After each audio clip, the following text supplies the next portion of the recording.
اہرام مصر ایک پراسرار عجوبہ۔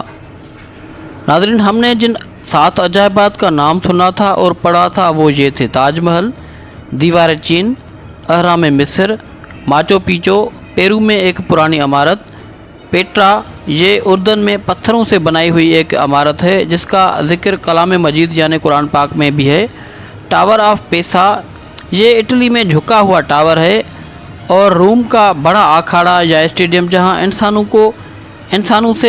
انسانوں کی شیروں سے لڑائی کرائی جاتی تھی، اب شاہراہ قراقرم کو بھی 8واں عجوبہ مانا جاتا ہے۔ اہرام مصر کی تعمیر میں اس قدر سائنسی راز پوشیدہ ہیں کہ آپ پڑھ کر یقین نہیں کریں گے، مگر یہ حقیقت پر مبنی حقائق ہیں۔ ناظرین، جو پتھر اہرام کی تعمیر میں لگائے گئے ہیں ان کا وزن 2 سے 15 ٹن تک ہے۔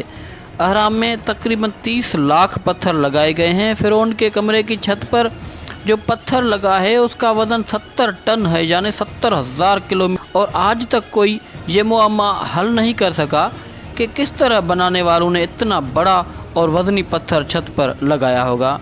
اہرام کی بلندی 149.4 میٹر ہے، اور آپ کو تعجب ہوگا کہ زمین اور سورج کے درمیان 149.4 ملین کلومیٹر کا فاصلہ ہی ہے۔ اہرام کے اندر جانے کا راستہ ایک ستارہ یعنی شمالی پول کی سمت بتلاتا ہے، اور اندرونی راستہ سگ ستارہ یعنی سائرس اسٹار کی جانب اشارہ کرتا ہے، جس کا ذکر سورہ نجم آیت 49 میں آیا ہے۔ اگر آپ گوشت کا تازہ خون آلودہ ٹکڑا اہرام کے کمرے میں رکھیں گے تو وہ سڑے گا نہیں بلکہ خشک ہو جائے گا۔ یہ راز آج تک راز ہی ہے۔ ناظرین، اہرام مصر کے حوالے سے انتہائی عجیب بات آپ کو یہ بتاتے چلیں کہ رات کے وقت اہرام چمکتا ہے، کیونکہ اس پر برقی رنگ کی پالش کی گئی ہے، جس طرح بعض گھڑیوں کا ڈائل رات کو چمکتا ہے کیونکہ اس کی سوئیوں اور نمبروں پر تابکار دھات یعنی ریڈیم کی رنگ کی پالش ہوتی ہے۔ اہراموں کے حوالے سے جتنی بھی باتیں ہیں وہ انتہائی حیران کن ہیں۔ تینوں اہراموں کی لائن آسمان میں چمکنے والے ستاروں بیلٹ آف اورین کی متوازی پیرالل ہے۔ 10 سال میں ایک دن سورج کی شعاعیں اہرام کے اندر داخل ہوتی ہیں۔ یہ دن فرعون کا یوم پیدائش ہے۔ اہرام میں رکھی تلواریں اور چھریاں زنگ آلود نہیں ہوتی، حالانکہ ہزاروں برسوں سے وہاں موجود ہیں، اور سائنسدان آج تک اس راز کو نہیں سمجھ سکے۔ اہرام کے چند کمروں میں بہت سے آلات بند ہو جاتے ہیں اور سائنسدان آج تک یہ راز حل نہیں کر سکے۔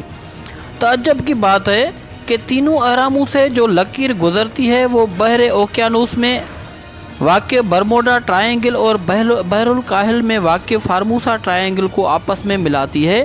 یہ دونوں جگہیں اپنی عجیب خصوصیات کی وجہ سے بہت مشہور ہیں، جہاں ہوائی جہاز، بحری جہاز غائب ہو جاتے ہیں اور کمپاس کام بند کر دیتے ہیں۔ ناظرین، جو دائرہ آربٹ اہرام کو 2 حصوں میں تقسیم کرتا ہے وہ تمام بر اعظموں اور سمندروں کو بالکل برابر 2 حصوں میں تقسیم کرتا ہے۔ ان کا رقبہ ایک دوسرے سے برابر ہے۔ اگر بلیڈز وہاں رکھ دیے جائیں تو وہ نہایت تیز ترین تلوار میں تبدیل ہو جاتے ہیں۔ سائنسدان یہ راز بھی حل نہیں کر سکے۔ سائنسدان کہتے ہیں جو باتیں آج تک پرانی چیزوں اور رازوں سے ملی ہیں وہ سمندر میں قطرے کے برابر ہیں۔ ایک امریکی پروفیسر نے یہ تمام راز بتاتے ہوئے کہا کہ یہ راز اس بات کے شاہد ہیں کہ یہ کسی بیرونی آسمانی مخلوق کی کارکردگی ہے۔ زمینی مخلوق اتنی عقل اور فہم نہیں رکھتی۔